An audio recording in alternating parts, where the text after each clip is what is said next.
السلام علیکم ورحمۃ اللہ وبرکاتہ۔ اللہ کا بڑا فضل ہے کہ اس نے ہمیں اپنے پیارے محبوب آقا نامدار مدنی تاجدار عرب و عجم فخر بنی آدم ہادی سبل مولائے کل احمد مجتبیٰ محمد مصطفیٰ صلی اللہ علیہ وآلہ وسلم کی امت سے پیدا فرمایا۔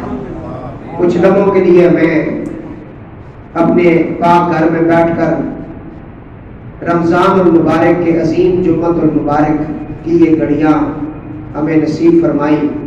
دعا اللہ تعالیٰ اس دن کے فیوض و برکات تمام اہل اسلام کو نصیب فرمائے، اور سب کے اللہ تعالیٰ روزے عبادات، قرآن کی تلاوت، ذکر اذکار اور ان کی مناجات اور ان کی رکت انگیز دعائیں اللہ اپنی بارگاہ میں قبول فرمائے۔ ماہ رمضان المبارک کا یہ عظیم جو ماہ مقدس ہمارے اوپر جلوگر ہے، چند دن باقی ہیں، مہمان دن ہے ہمارے پاس، پھر پتہ نہیں زندگی میں یہ دن ہمیں نصیب ہوتے ہیں کہ نہیں۔ بہرحال جن کو میسر آئے ہیں اللہ ان کے فیوض و برکات سب کو نصیب فرمائے۔ حضور نے فرمایا وہ شخص بڑا بد نصیب ہے، اور جبریل نے کہا اللہ اس کو تباہ و برباد کرے، جس نے ماہ رمضان المبارک کو پایا پھر اس کا ادب و احترام نہ کر سکا، صبر کی پریکٹس نہ کر سکا، رواداری کی پریکٹس نہ کر سکا، اور ایک دوسرے کا احترام نہ کر سکا، ماہ رمضان کا احترام نہ کر سکا، بھوکے اور پیاسوں کی جو تڑپ ہے وہ اس کے سینے میں نہ آ سکی، تو وہ لوگ جو ہے کیا حاصل کریں گے؟ تین باتیں حضور نے فرمائی ممبر پہ چڑھتے ہوئے، فرمایا آمین آمین آمین۔ صحابہ نے کہا یا رسول اللہ کوئی شخص آپ کے سامنے دعا کر رہا تھا یا بد دعا کر رہا تھا، کیونکہ اس کے بدلے میں آمین کہا جاتا ہے۔ آپ 3 مرتبہ ارشاد فرما رہے تھے، ہمیں سمجھ نہیں آئی۔ حضور نے کہا روح الامین، فرشتوں کا پریزیڈنٹ جبریل امین میری بارگاہ میں آیا، اس نے کہا یا رسول اللہ تباہ و برباد ہو جائے وہ بندہ جس نے ماہ رمضان پایا پھر حاصل نہ کر سکا اس کے فیوض و برکات۔ تو میں نے کہا آمین۔ پھر وہ کہنے لگا تباہ و برباد ہو جائے وہ شخص جس نے ماں باپ کو بڑھاپے میں پایا، ماں باپ بڑھاپے میں پہنچ گئے، بیماریوں نے ان کے اوپر حملہ کر دیا، ماں ہے یا باپ ہے، قرآن کہتا ہے کہ ان دونوں کے سامنے تم نے اف تک نہیں کرنی، فلا تنہرہما، تو ان کی عزت احترام نہ کر سکا، ان کے آگے بڑھ بڑھ کرنے لگا، بولنے لگا اور چیخ چلاٹ کے بات کرنے لگا، ان کی خدمت تک نہ کی، انہیں گھر سے نکال دیا گیا، خیال نہ رکھا، وہ بھی تباہ و برباد ہو۔ فرمایا آمین۔ فرمایا تیسرا وہ شخص تباہ و برباد ہو جس نے آپ کا نام سنا، آپ پر درود نہ پڑا۔ ابھی محفل میں نے آیات درود پڑھی ہے، لیکن اب میں دیکھ رہا تھا بہت سارے لوگ خاموش بیٹھے ہوئے تھے، یا تو ان کو علم نہیں ہے یا وہ جان بوجھ کر درود پڑھنا نہیں چاہتے۔ یہ ذہن میں رکھ لیں، درود وری پڑھی جائے تو ہر مسلمان پہ 1 مرتبہ درود پڑھنا واجب ہو جاتا ہے، اور درود مولوی صاحب کا وظیفہ نہیں، مولوی سے اختلاف ہو سکتا ہے، پیر سے اختلاف ہو سکتا ہے، سب سے اختلاف ہو سکتا ہے، درود اللہ کا وظیفہ ہے، اس کا سب سے بڑا ذاکر اللہ ہے، اس لیے پھر شرمایا نہ کرو، جب درود پڑھتے ہو تو پڑھا کرو، پھر بات سمجھ آ رہی؟ اور ہر جگہ پہ درود کی بات کیا کرو۔ ہماری ماں حضرت حوا سلام اللہ علیہ اور حضرت آدم علیہ نبی علیہ السلام کے درمیان جو مہر مقرر ہوا ہے وہ حضور کا درود تھا۔ ایک روایت میں 3 مرتبہ درود، ایک روایت میں 10 مرتبہ، ایک میں 20 مرتبہ، میں کہتا ہوں 1 مرتبہ بھی ہو مہر مقرر ہو گیا۔ تو میرے دوستو درود پاک جب بھی آ جائے، حضور نے کہا جبریل کہتا ہے کہ وہ بندہ بھی تباہ و برباد ہو جس نے نام سنا درود نہ پڑھا۔ پڑھ لیں الصلاۃ والسلام علیکہ یا رسول اللہ، الصلاۃ والسلام علیکہ یا حبیب اللہ۔ ہمارا صلاۃ و سلام، ہمارا درود، ہمارا سلام اے اللہ کے رسول آپ کی بارگاہ میں یہ پڑھا کریں، ذوق شوق سے پڑھا کریں، اس سے عبادات قبول ہوتی ہیں، اس سے بندے کے اندر عاجزی پیدا ہوتی ہے، حضور کے دیدار کے چانس ملتے ہیں، قبر روشن ہوتی ہے، حضور کی پہچان ہوگی، حضور راضی رہتے ہیں۔ فرمایا جو شخص میری بارگاہ میں کثرت سے درود پڑھتا ہے اسے قیامت کے دن میرا قرب مل جائے گا۔ تو جمعے کے دن جو بندہ نماز عصر کے بعد بیٹھ کر 80 مرتبہ درود پڑھتا ہے، اس کے 80 سال کے گناہوں کو معاف کر دیا جاتا ہے۔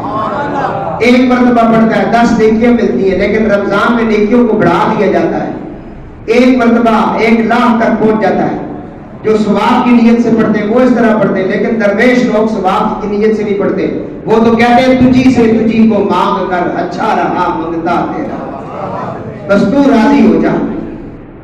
میرے موضوع آج 2 ہیں، ایک تو کیونکہ شہادت مولا کائنات ہے، ان کی نسبتوں کا ذکر کرنا، شہادت کا ذکر کرنا بہت ضروری ہے کہ ہمارا ایمان ہے کہ جس محفل میں ذکر علی ہو جاتا ہے عبادت ہو جاتی ہے۔ حضور علیہ السلام نے فرمایا علی کا چہرہ دیکھنا عبادت، علی کا ذکر کرنا عبادت، اور علی کے ساتھ سینے میں حب رکھنا بھی عبادت ہے۔ تو وہ ہم اینڈ پہ جا کے تھوڑا سا صرف شہادت کے 2-4 جملے میں پڑھوں گا۔ اور دوسرا میرا موضوع ہے توبہ، ایک ہے توبہ، ایک استغفار، یہ دونوں الگ الگ چیزیں ہیں۔ ان کے اوپر میں نے قرآن کریم کی جو آیات پڑھی اس کے مطابق، توبہ عربی کا لفظ ہے، اس کا مادہ تا واو با ہے، اور یہ تا و یتوب و توبتن سے مصدر ہے، اس کے لغوی معنی لوٹ آنا۔ توبہ کا مطلب ہے لوٹ کے واپس آ جانا۔ ایک بندہ کسی غلط طرف چلا گیا تھا، توبہ کر کے واپس آ گیا۔ مثلا مثال دے رہا ہوں، پہلے شراب پیتا تھا، جب توبہ کی تو شراب کو چھوڑ کر پھر واپس آ گیا۔ تو توبہ کا جو معنی بنتا ہے وہ لوٹ آنا، رجوع کرنا، گناہوں سے روح گردانی کر کے اللہ کی طرف متوجہ ہونا، اس کو کہتے ہیں توبہ۔ معروف معنی اس کے جو عام فہم لوگوں کے سامنے توبہ کا معنی ہے گناہوں کی آلودگی سے احکام الہی کی اطاعت اور فرمان برداری کی طرف ذہنی اور باطنی طور پر رجوع کرنے کو کہتے ہیں۔ اللہ تعالیٰ فرماتا ہے وَمَن تَابَ وَعَمِلَ صَالِحًا فَإِنَّهُ يَتُوبُ إِلَى اللَّهِ مَتَابًا۔ میں نے قرآن بڑی محبت سے پڑھا، لیکن آپ بھی بآواز بلند اللہ کا ذکر بلند کر دیں۔ اللہ تعالیٰ فرماتا ہے وَمَن تَابَ وَعَمِلَ صَالِحًا فَإِنَّهُ يَتُوبُ إِلَى اللَّهِ مَتَابًا، اور جس نے توبہ کر لی اور نیک عمل کیا تو اس نے اللہ کی طرف وہ رجوع کیا جو رجوع کا حق تھا۔ جس نے توبہ کر لی اور پھر نیک اعمال کیے، اللہ فرماتے ہیں اس نے توبہ کا حق ادا کر دیا، اور اس نے اللہ کی طرف وہ رجوع کر لیا جو رجوع کرنے کا حق تھا۔ اور دوسری جگہ اللہ تعالیٰ سورہ نور کے اندر ارشاد فرماتا ہے توبوا الی اللہ جمیعا، توبوا الی اللہ جمیعا ایھا المؤمنون لعلکم تفلحون، اور تم سب کے سب اللہ کے حضور توبہ کرو اے مومنو، تاکہ تم اس کے احکام پر عمل پیرا ہو کر فلاح پا جاؤ۔ اے مومنو اگر تم کامیابی چاہتے ہو تو پھر سارے مل کے توبہ کر لیں، تمہیں فلاح مل جائے گی، اللہ راضی ہو جائے گا۔ توبہ کا ایک معنی ہے نادم اور پشیمان ہونا، گناہ کیا اس کے بعد پشیمانی لاحق ہو گئی، خیال آیا کہ جو آج نماز چھوڑ دی یہ اچھا کام نہیں کیا، اندر کھٹکا لگ گیا۔ یہ الارم جب کسی کے اندر لگ جائے نا، اس کو کہتے ہیں نفس لوامہ، کہ نفس نے اندر ملامت کرنا شروع کر دیا، اور یہ بڑا اہم قسم کا نفس ہے۔ ویسے تو 7 قسم کے نفس ہیں جن کا ذکر قرآن نے کیا ہے، تو نفس لوامہ اگر آپ کے اندر اس وقت موجود ہے تو آپ مومن ہیں، اگر آپ کے اندر موجود نہیں تو بھی آپ مومن بھی نہیں بنے۔ اور یہ آپ نے خود اپنے اندر جھانک کر دیکھنا ہے کہ وہ نفس لوامہ ہے کیا، وہ چیز کیا ہے۔ یہ نفس لوامہ کس کو کہتے ہیں؟ لوامہ کہتے ہیں ملامت کرنے کو، پشیمان ہونے کو۔ آپ سے کوئی غلطی سرزاد ہو گئی تو اندر ملامت شروع ہو گئی کسی کو گالی دے دی تو اندر ملامت شروع ہو گئی کہ یہ مجھے نہیں کرنا چاہیے تھا، میں نے اس کا دل کیوں دکھا دیا، کسی کے ساتھ زیادتی ہو گئی تو اندر ملامت شروع ہو گئی، اور یہ الارم بول پڑا تو یہ مومن کا ہے اگر نماز فجر رہ گئی تو اس پر پشمانی ہو گئی، بندہ رونے لگ گیا، رمضان کا روزہ رہ گیا، کسی وجہ سے اس نے چھوڑ دیا، بعد میں ساری زندگی بھی روزہ رکھتا رہے، اس رمضان کے روزے کی نورانیت کو نہیں پہنچ سکتا، لیکن اسے اندر پشیمانی ہو گئی کہ مجھے اس طرح نہیں کرنا چاہیے تھا۔ یہ جس کے اندر ہوتا ہے وہ مومن ہوتا ہے۔ وہ کیا ہوتا ہے؟ اب یہ ہم سب نے آج سے پریکٹس کرنی ہے کہ ہمارے اندر یہ ابھی تک سسٹم لگا ہوا ہے کہ نہیں، مطلب ہے ہم کو نمازیں پڑھ کے ماتھے کسا کے ہم نے مسجدوں کے مصلے توڑ دیے ہیں، اور پانی ضائع کر کے ہم نے اتنے وضو اور اتنے غسل کر لیے ہیں، اتنے بڑے اعتکاف ہم بیٹھ چکے ہیں، بیت اللہ سے ہو آئے ہیں، عمرے کر چکے ہیں، یہ سارے کام ہم نے کر لیے، اس کے باوجود اگر ہمارے اندر یہ سسٹم نہیں لگا ہوا تو پھر یہ سسٹم آپ نے لگوانا ہے، کیونکہ یہ بڑا اہم سسٹم ہے کہ بندہ حاجی نمازی بھی ہو، روزے دار بھی ہو، اور پھر وہ کم تولے اور اسے پشمانی بھی نہ ہو،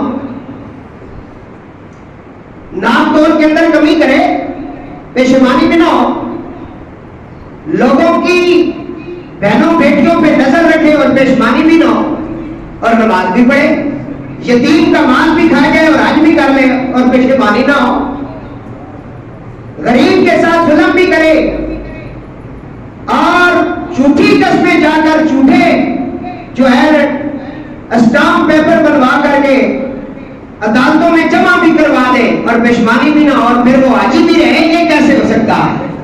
یہ ساری چیزیں چھوڑ نہیں سکتی۔ مجھ سمیت سب نے اپنے اندر جھانک کر دیکھنا ہے کہ ہم مومن کتنے کے ہیں، کیونکہ میرے سائیں حضور قبلہ عالم کے دروازے پہ لکھا ہوا ہے پہلے مسلمان بن، جی پہلے انسان بن پھر مسلمان بن، اور جب تو انسان بنے گا تو یہ سسٹم لگ جائے گا۔ مومن تو بہت دور کی بات ہے نا، انسان بنتی یہ لگ جاتا ہے سسٹم، کیونکہ انسان انس سے نکلا ہے، اور انس کا معنی ہے محبت ہی محبت۔ کیا ہے؟ موضوع میرا بہت بڑا ہے، لیکن اگر آپ نے ضائع کر دیا نہ سمجھے تو پھر نہ سمجھے، میں تو بہت کچھ کہہ گیا ہوں لیکن آپ نہ سمجھے نہ سمجھے نہیں۔ موضوع ہے توبہ۔ توبہ ایسے نہیں کہ بلی جو ہے وہ صاف چوہے کھائے اور حج میں چلی جائے، ایسے نہیں ہوتی توبہ۔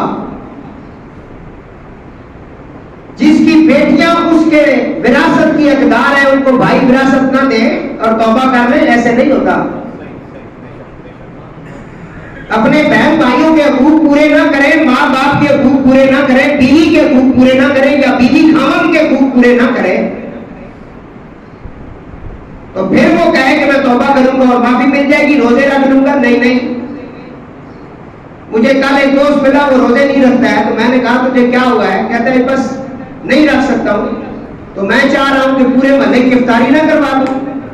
میں نے کہا ایسے افطاریاں کروانے سے روزوں کی معافی نہیں ملتی، یہ تجھے کس نے کہا؟ دوست اس طرح نہیں ہوتا۔ جس پر روزہ فرض ہے اگر اسے کوئی عذر شرعی نہیں، وہ سفر میں بھی نہیں، اسے بیماری بھی نہیں، وہ روزہ رکھے گا۔ اور چھوٹی چھوٹی بیماریوں کی وجہ سے روزہ نہیں چھوڑنا چاہیے۔ سر میں درد ہوا تو روزہ چھوڑ دیا، زکام لگا ہوا تو روزہ چھوڑ دیا، الٹی آئی تو روزہ توڑ دیا، حالانکہ الٹی سے روزہ نہیں ٹوٹتا۔ دن میں ناپاک ہو گیا تو روزہ توڑ دیا، ناپاک ہونے سے روزہ نہیں ٹوٹتا۔ مسئلے پوچھے نا علماء کے پاس بیٹھے کہ آپ کو پتہ چلے۔ جو کام بھی آپ کرتے ہیں رسم و رواج کے مطابق کرتے ہیں، آپ آرام سے بیٹھ جاتے ہیں، یہ آپ کو سارے دیکھتے ہیں، یہ حدیث چھوڑ دیتے ہیں، یہ دیکھتے ہیں یہ انوکھی چیز کہاں سے آ گئی ہے، کیونکہ میں نے توبہ کر لی ہے کہ اب میں سختی نہیں کروں گا، پیار اور محبت کا درس دوں گا، لیکن آپ کی طرح مہربانی فرمائے نا، کیونکہ آپ میری ساری طبیعتوں سے واقف ہیں اللہ کے فضل سے۔ آپ سمجھ آئیے، درود پاک پڑھے محمد والے محمد کا، اور سب کے اندر بیٹھے، آپ سارے سب پہ بیٹھے۔ ادب و احترام سیکھیں, مسجد میں بیٹھنے کا ادب سیکھیں. یہ اللہ کا گھر ہے, یہاں سے میں چاہتا ہوں کوئی خالی نہ جائے بلکہ چوریاں بھر کے لے جائے. اللہ کی رحمتیں لمحے لمحے کے بعد آواز آ رہی ہے, آؤ گناہگاروں تمہاری بخشش کر دوں.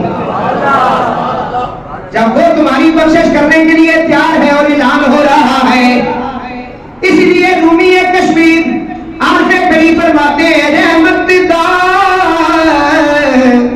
دریا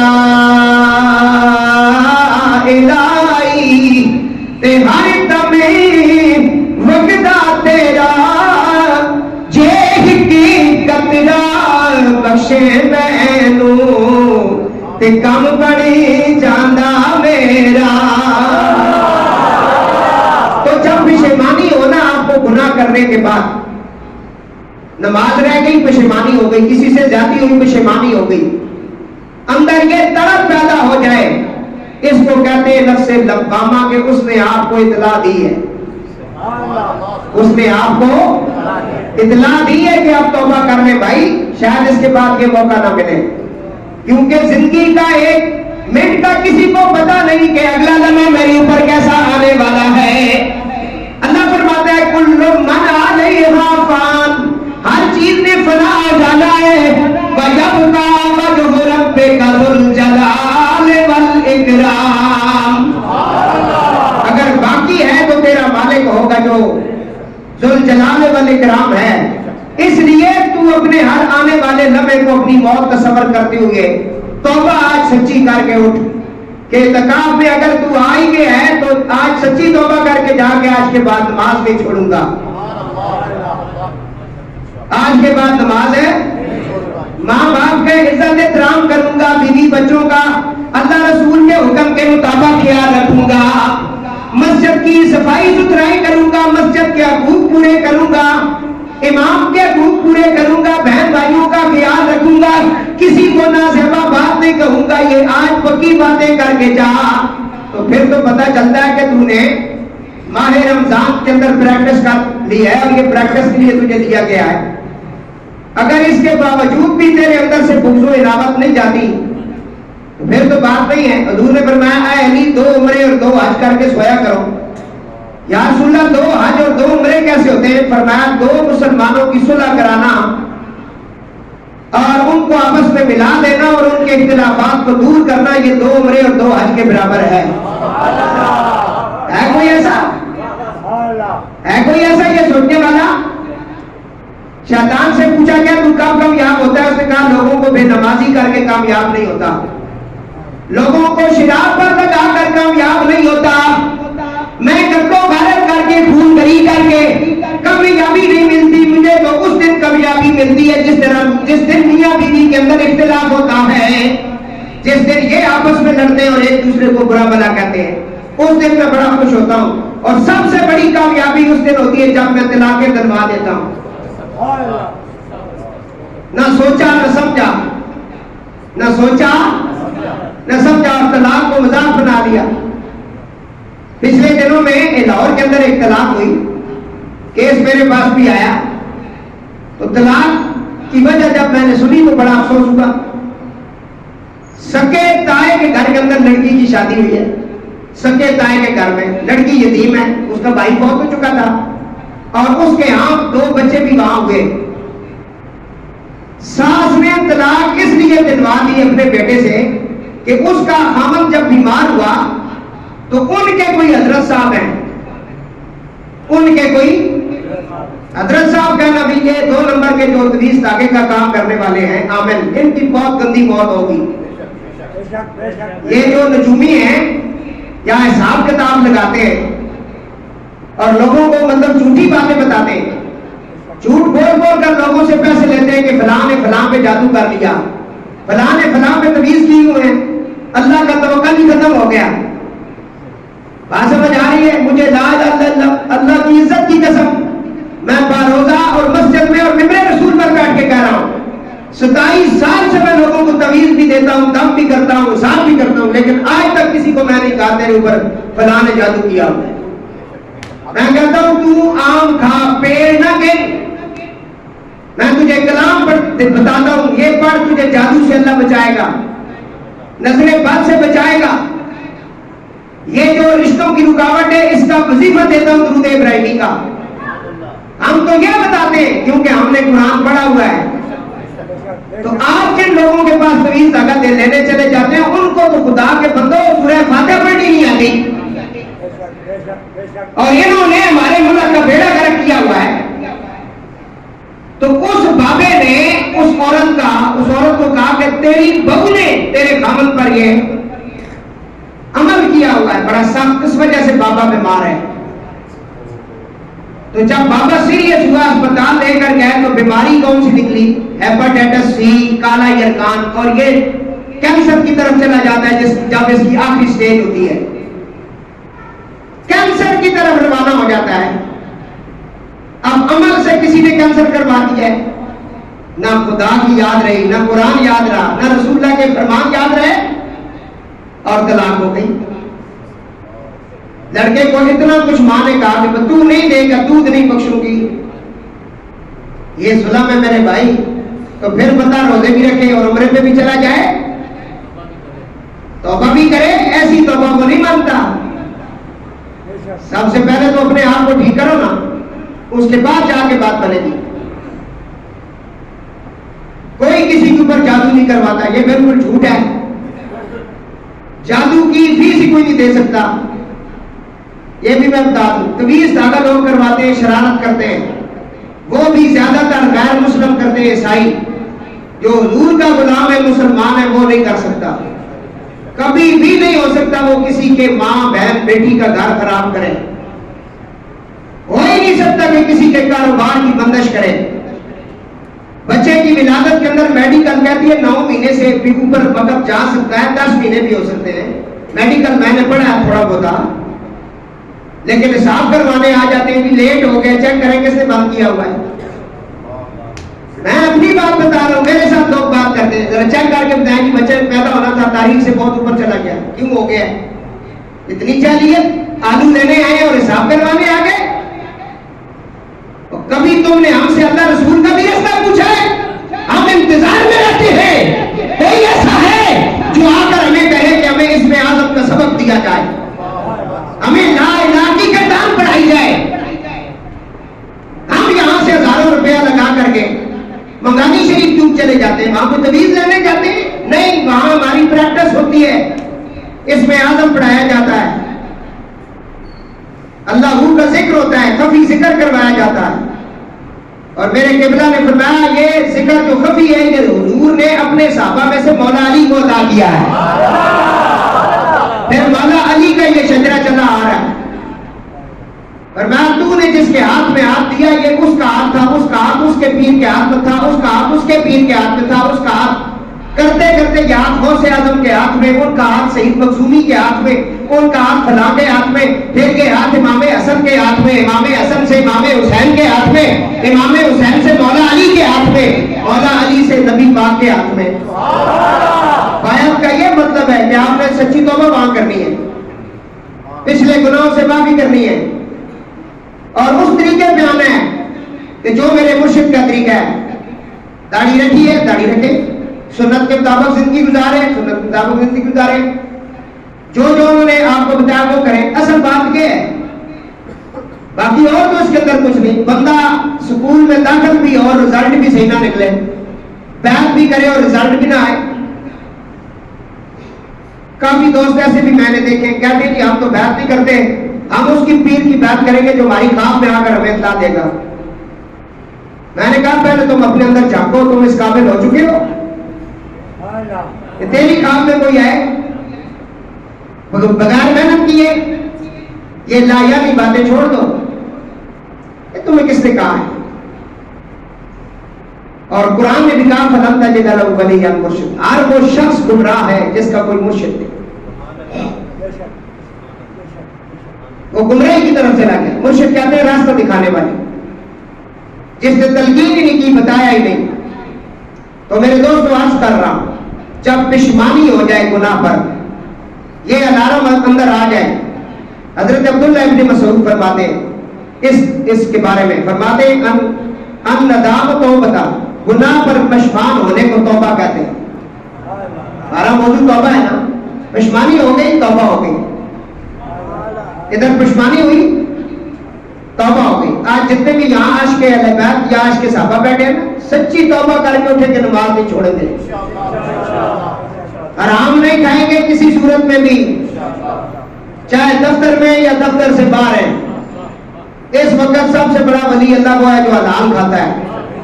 یہ میرا اعلان ہے, کیونکہ ولی بننے کے لیے سب سے پہلے حلال کھانا ضروری ہے. اندر بھی حلال ہو, باہر بھی حلال ہو. یہ آپ کر کے اٹھے پھر اتباع نفس سے اجتناب کرتے ہوئے اس میں یکسوئی اختیار کر لو. حضور کو سے پاک فرماتے ہیں پھر اپنا آپ حتیٰ کہ سب کچھ اللہ کے سپرد کر دو اور اپنے قلب کے دروازے اس پر پہرا دو. اس میں احکامات الہی کے علاوہ اور کوئی چیز داخل نہیں. حضور کو سے پاک فرماتے ہیں کہ جو بھی تو نے عمل کرنا ہے اس کو اللہ کے سپرد کر دے. تو نے اگر نبی پاک علیہ السلام سے محبت کرنی ہے تو وہ بھی اللہ کے لیے کر.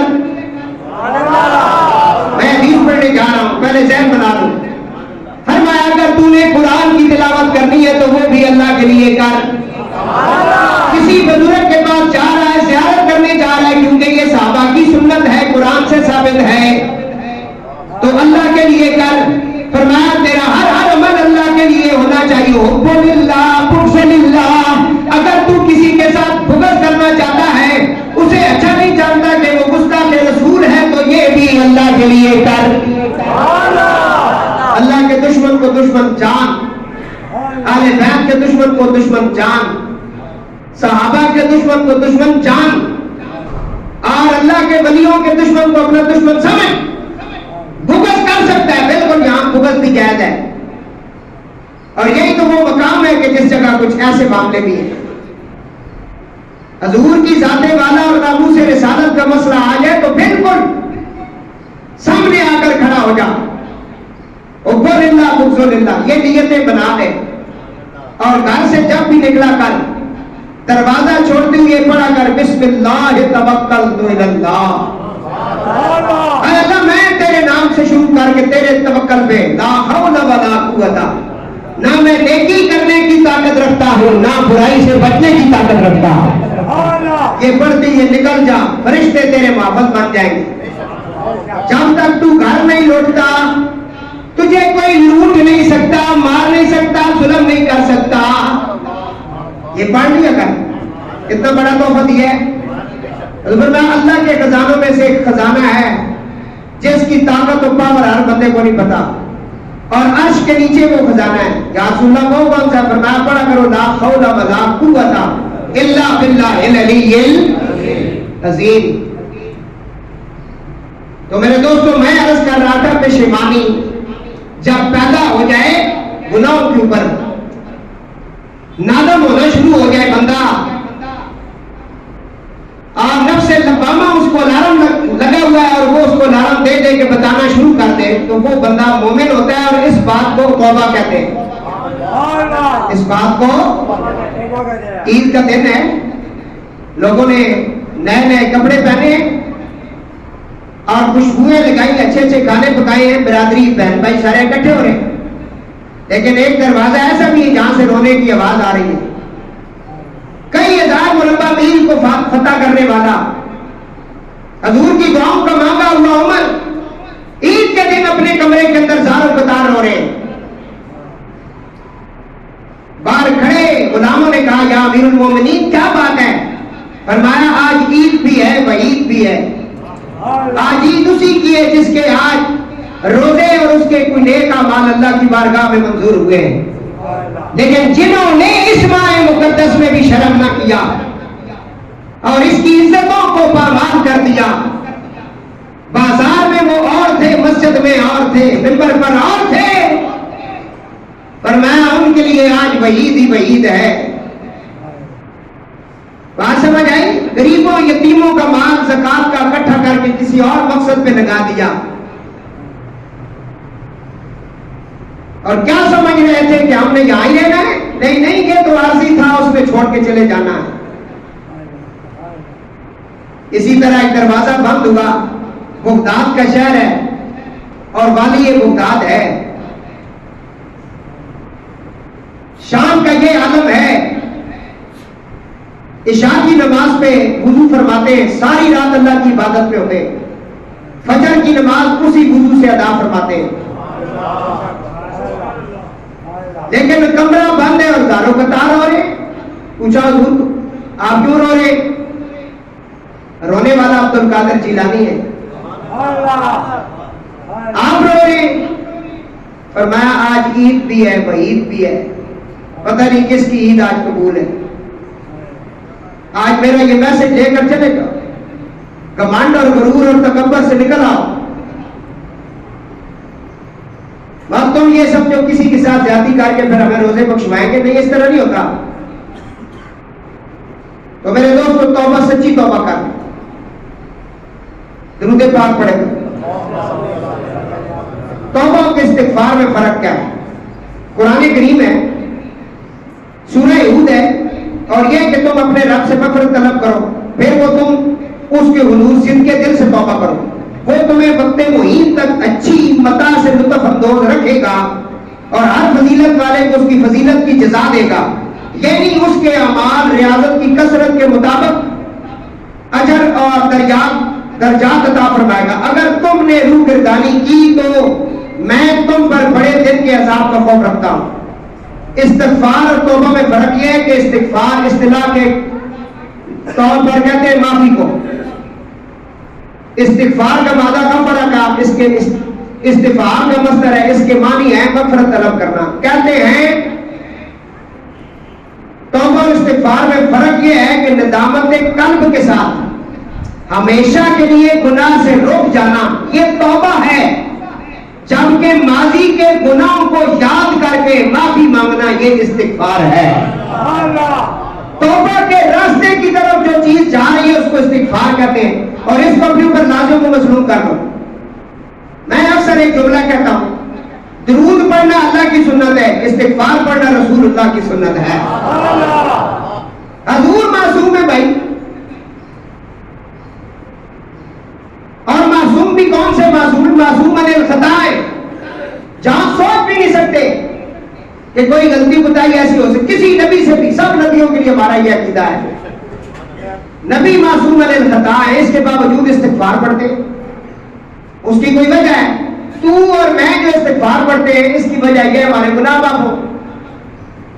اللہ کے رسول کا جو استغفار ہے اس سے مطلب یہ ہے کہ جو درجات اللہ نے دیے اس سے اور بلند ہو. میں یہاں ایک مثال دینا چاہتا ہوں, جنگ احد ہے. جنگ احد نبی پاک علیہ الصلوۃ والسلام کے چچا حضرت امیر حمزہ جن کو سید الشہداء کا لقب مل چکا تھا, وہ شہید ہوئے اور ان کے لاش مبارک کے ساتھ بڑی بے حرمتی کی گئی. آپ کے اعضاء کاٹ کر کے گلے میں ڈالے گئے اور آپ کے کلیجے کو چبایا گیا. حضور کو بڑی تکلیف ہوئی, فرمایا میرے چچا کی لاش کو اٹھاؤ. ادھر اٹھایا اور ادھر اور کباڑ ہلنے لگا. حضور نے کہا تو ہم سے پیار کرتا ہے, ہم بھی اور سے پیار کرتے ہیں, تو چچا کی میت ادھر ہی رکھو.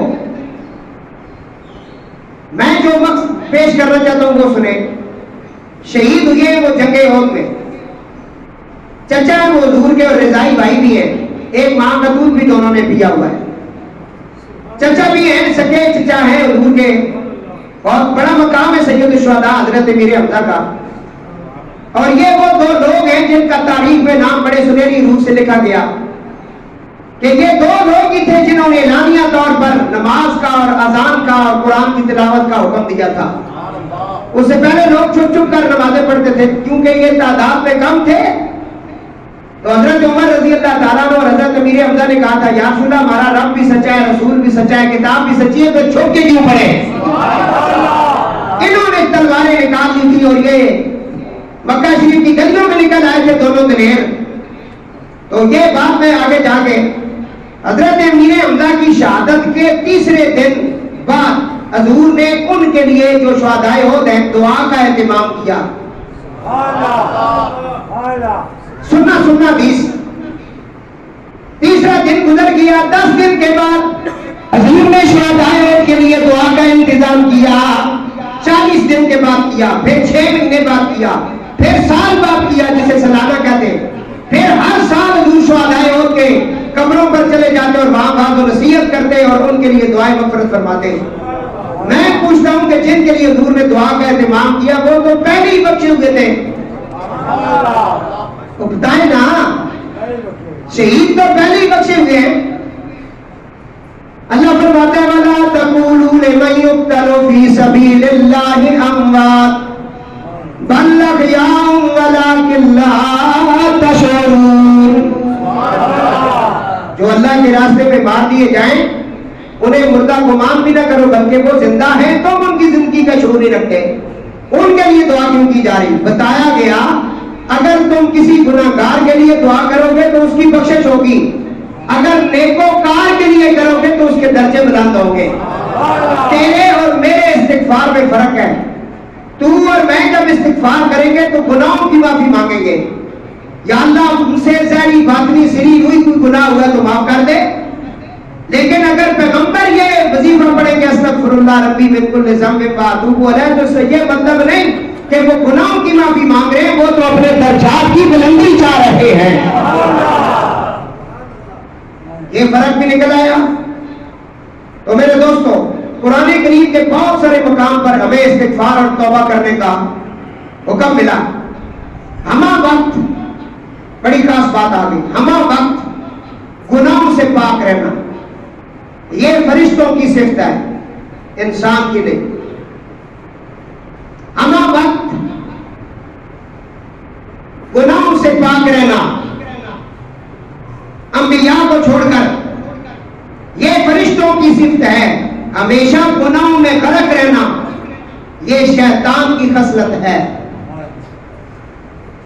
اور جب کہ گناہوں پر نادم ہو کر توبہ کرنا اور معصیت کی راہ چھوڑ کر شاہراہ ہدایت میں قدم رکھنا یہ اولاد آدم کا خاصہ ہے.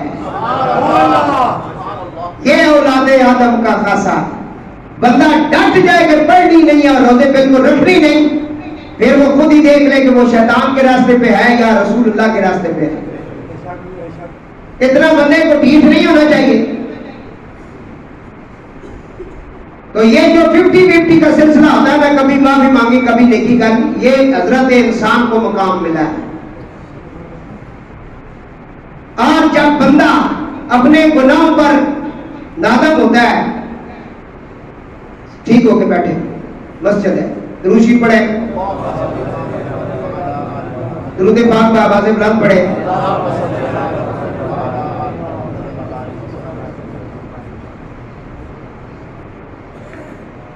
اللہ صلی علی محمد وعلی آل محمد. ان لوگوں کی ڈسٹربنگ کی وجہ سے حدیث ختم یاد بھی رہتی. تو عرض کر رہا ہوں, ایک بات ایسی ہے جو فرشتوں کے پاس بھی نہیں. انہوں نے کہا ہم جنت میں رہتے ہیں, جنت ہم نے دیکھی, تیرے قرب میں رہتے ہیں, کوئی گناہ نہیں, کوئی معاملہ نہیں, ہر وقت تیرے حکم میں رہتے ہیں.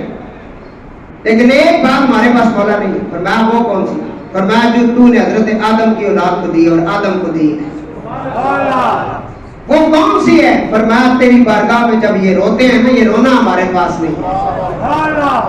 فرمایا دو ہی تو قطرے ہیں نا, ایک شہید کے خون کا قطرہ اور ایک گناہگار کی آنکھ سے نکلا ہوا قطرہ. 70 گنا تیز آگ کو بجھا دیتا ہے اگر یہ نادم ہو کر ایک دفعہ جھک جائے اس کی بارگاہ میں اور گناہ کر لے اور اپنے گناہوں پر نادم ہو جائے اور اللہ کی محبوب جناب محمد مصطفیٰ صلی اللہ تعالیٰ علیہ وسلم کو اللہ کی بارگاہ میں وسیلہ بنا کر پیش کرے اور عرض کرے ربنا ظلمنا انفسنا وَإِن لَّمْ تَغْفِرْ لَنَا وَتَرْحَمْنَا لَنَكُونَنَّ مِنَ الْخَاسِرِينَ. اور عرض کرے وَلَوْ أَنَّهُمْ إِذْ ظَلَمُوا أَنفُسَهُمْ جَاءُوكَ, جب تم اپنی جانوں پر ظلم کر لو تو اس وقت جائیے میرے حبیب کی بارگاہ پاک میں آ جانا. فَاسْتَغْفَرُ اللَّهَ, پھر اللہ سے معافی مانگنا. وَاسْتَغْفَرَ لَهُمُ الرَّسُولُ, اور پھر میرے محبوب آپ بھی ان کے لیے دعائیں مغفرت کرنا اور معافی مانگنا. لَوَجَدُوا اللَّهَ تَوَّابًا رَحِيمًا. یقیناً مجھے توبہ قبول کرنے والا رب پائیں گے. تو یہ ہے وہ توبہ جو طریقہ کار بتا دیا کہ اس طرح توبہ کرو گے. رومی کشمیر نے جب توبہ کی تو آپ فرماتے ہیں آلی اولادی تیری دامدیدہ میں کنگال زیانی پاؤ کہری محمد دائی تو صدقہ شاہ جیلانی. اور جب شیخ سعدی نے توبہ کی تو شیخ سعدی کہنے لگا الہی بحق کے بنی فاطمہ کے برکل ایمان کنی فاطمہ اگر دعوت امرد کنی بر قبول منو دست و دامان آل رسول. اور جب شاہ نصیر الدین نصیر نے توبہ کی کہنے لگے قائم ہو بدن سے جب کفن کی نسبت چہرے سے آیا ہو پنج تن کی نسبت یا رب ہم سب کی تقدیر میں لکھ دے زہرا حسین و حسن کی نسبت. آدم علیہ السلام 300 سال تک روتے رہے. 300 سال تک آپ نے ندامت کے آنسو بہائے اور ایک مرتبہ بھی سر اٹھا کر اوپر نہ دیکھا. اور اتنے روئے کہ ان کے رونے سے اللہ نے دریا کے پانی کو چلا دیا. وہ دریا چلنے لگے اور چڑیاں اور جو پرندے ہیں وہ اس پانی کو ان قطروں کو پی کر کے اوپر بیٹھتے تھے اور چہچہاتے تھے اور بار بار آپ کہتے تھے مولا میں نے اپنی جان پر ظلم کیا. حضرت ابن خطاب فرماتے ہیں حضرت عمر ابن خطاب کہ آپ کے سامنے فرشتوں نے اذان دی تو آپ کو حضور کا نام یاد آیا. حضور کا نام کا وسیلہ دیا تو معافی ملی. لیکن سورہ بقرہ آیت نمبر 37 کے اندر آپ کی دعا کا ذکر توبہ کا ذکر موجود ہے. اللہ فرماتا ہے فَتَلَقَّىٰ آدَمُ مِن رَبِّهِ كَلِمَاتٍ فَتَابَ عَلَيْهِ إِنَّهُ هُوَ التَّوَّابُ الرَّحِيمُ. ہم نے آدم کو چند کلمے سکھائے فتابہ اس کی وجہ سے اس کی توبہ قبول ہوئی.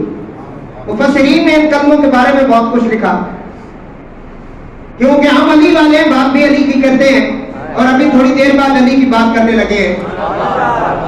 اے مشکل اب جائے گی یا کہ نہیں, اے مشکل اب جائے گی یا کہ نہیں, ہم ابھی علی مشکل کشا کی بات کرتے ہیں. جی ہم نے دل سے وعدہ کر لیا ہے اب ان کو راضی کرنا ہے. کوئی راضی ہو نہ ہو بس مالک کو راضی, سائیں راضی رہ جائے باقی کسی کی ضرورت نہیں. آپ نے سمجھ آئی. زمانہ چھوٹ جائے رٹ جائے تو کچھ خلق غم نہیں, نہ چھوٹے ہاتھ سے دامن تمہارا یا رسول اللہ. لو اوپر لگا لیے مخلوق سے بھی اگر پیار کریں گے تو اسی کی وجہ سے کریں گے کہ اس کے اندر وہی رہتا ہے. اور حضور نے کہا یہ جو مخلوق ہے یہ اللہ کا کنبہ ہے. کنبہ یہ اللہ کا محبت کیا کر اسے, اس کے اندر چھپا رہتا ہے وہ. ہم نے آدم کو چند کلمے سکھائے فتاب علیہ اس کی توبہ قبول ہو گئی. انہ هو التواب الرحیم. بے شک اس طرح کی توبہ کرے تو ہمیں بڑا مہربان بھائی. نبی پاک علیہ الصلوۃ والسلام کے علم کا وارث جو ہے انا مدینۃ العلم والی بابا, ان کے علم کا جو وارث ہے وہ امام حسن مجتبی ہے. امام حسن مجتبی کے علم کا وارث والی کربلا امام حسین ہے. حسین کے علم کا وارث زین العابدین ہے. زین العابدین کے علم کا وارث امام محمد باقر ہے.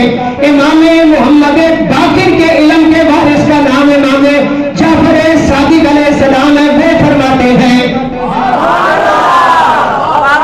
وہ فرماتے ہیں کہ آدم کی توبہ کون سے کلموں کی وجہ سے ہوئی. اس کو بڑے بڑے بزرگوں نے لکھا. اس کے اوپر میری بہت ساری تقریریں اس وقت یوٹیوب کے اوپر ریکارڈ موجود ہے, دیکھ سکتے ہیں. میں یہاں ایک صرف ٹچ دے کے آگے نکلنے لگا ہوں تاکہ کوئی محروم نہ رہ جائے. سادات کے بوئے پہ آیا کوئی لے کر چلا جائے کہ معافی مانگنے آئے ہیں مجھ سمیت سارے. طریقہ میں بتا دیتا ہوں, کام آپ نے کر لینا ہے. امام جعفر صادق سے پوچھا گیا کہ آدم کو کون سے کلمے سکھائے گئے.